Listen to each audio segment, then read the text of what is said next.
Kaixo, ongi etorria, sektore zirkular honen azalera kalkulatzen hasi bazera, seguraski ikusi duzu datuak falta zaizkizula eta ez dakizula nola aurkitu. Ea, nire laguntzarekin erresago ulertuko duzu. Az gaitezen, leheneko zein behar dugu azaleraren formula jarri, ezta? Horran, azalera, sektore zirkularrarena izaten da beti pi bider R berbi, bider alfa, angelua, zati 360 gradu. Behar ditugu orduan erradioa eta behar dugu angelua. Erradioa baina lehenagonik angeluakin egingo dut, ze uste dut erresago ulertuko dezula erradia zailago delako. Angelua, gu badakigu, hau dela, 180 baina gutxiago. Buelta erdiara, hau da, 180, badakigu gutxiago dela. Baina beste gauza batetaz kontuatuko zinean behar dara, hau dela 10 eta hau dela 10. Biak baldin badira 10, triangelu hau isostelea da. Eta isostelea baldin bada, esan nahi du, bi angelu hauek berdinak direla. Eta hau baldin bada, 90 gradukoa, zertatzen da, edo ze ondo listatzen bada. Hau baldin bada 90 eta bi hauek berdinak baldin badia, hiruen artean dira 180 gradu. Hemen 90 gradu kentzen baitugu, gelditzen zaizkigu 90 gradu, bi hauentzako. Beraz, bakoitza, zati bi ez da, 55 eta 55. Biak dira, 55-ekoak. Horrek esan nahi du, honek neurtzen dula 55 gradu, eta horrek ere bai. Biak dira, 55 gradukoak. Aurratu dugu zerbait, bai, zehingo duguna izango da orain, luzatu zuzenki hau. Kusi, zuzenkia luzatzen badut, behar bada kontatuko zinean, angelu hau eta angelu korrespondenteak direla. Beraz, berdinak. Orduan, hau baldin bada 45 gradu eta hau 45, hau zenbat izango da? 180 ken 45 gradu. Orduan, alfa zenbat da? 135 gradu. Lehenengo datuak atea dugu, ikusi dezu ezta? Egin duguna izan da, korrespondente atera, 45 dela, eta hau, izango da, falta dena, 180 gradu izan arte. Hori ulertuta, orain erradioaren bila joango gera. Erradio ateratzeko, lehenengo, kokatu behar dugu, irudian, erren dagoen. Zentrotik zirkunferentzira, zentrotik zirkunferentzira. Orain, atera behar dugu, triangelu bat, eta bere aldea, erre duena, ezta? Nik uste hau dela errexen ateratzeko, ezta?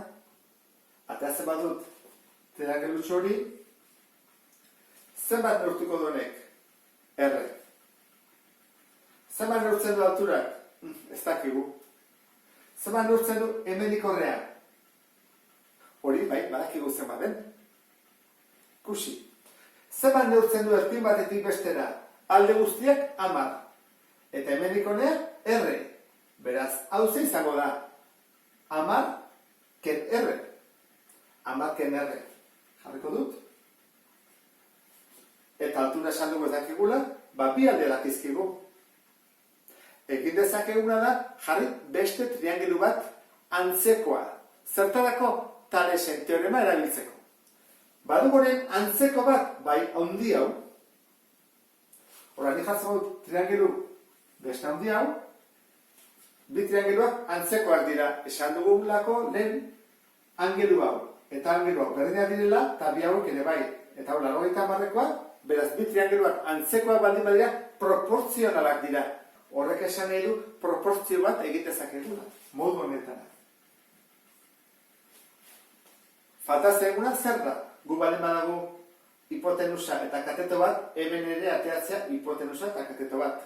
Ez Pitagoras erabiltzeko, baizik Talesekin egiteko. Ordan, honena badakigu zer baden? Bai, 10.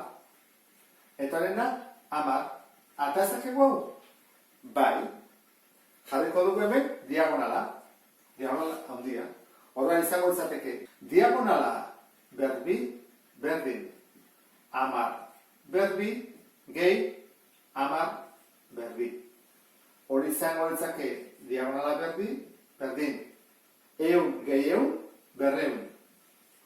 Eta ateratzen badugu diagonala erro 200, gehituko ditzaiguke zenbaki konkretu bat. Baina hemen, pixka bat lantzeko ikasi duguna beste gaietan, jarriko dugu erontara 10 erro 2.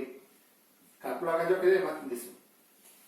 Orduan, diagonala honetan jarriko dugu 10 erro 2. Egin dezakeguna da, diagonala zati bere aldean, berdin, diagonala zati alde korrespondentea. 10 zati 10, bakigu bat dela, orduan gerituko ditzaiguke erro 2, eta zatitzen ari dena, bidertzen pasatzen da beste aldera, jarraituko dugu. Banatze probabilitatea erabili bat da, bi erro 2 bider 10, ken bi erro 2 bider R, berdin, R. Kentzen nahi dena, beste aldera batutzen, erro 2 bider 10, berdin, R gehi, bi erro 2 bider R. Hau jarriko dugu aderantziz, 10 erro 2, berdin, batuketa badakizu nola egiten den, bat gehi erro 2, kanpoan R, eta bidertzailena zatitzen.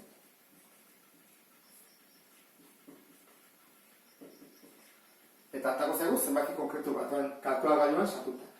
Egin beharrian era hontara iruditzen zaizulako oso zaila, egin daitekena da jarri 10 bider bi erro 2 jarri berrian, diagonala berdin 14,14. Berdin ateratzen da, oso antzekoa. Orduan, izango litzake era hontara, jarriko genuke 14,14,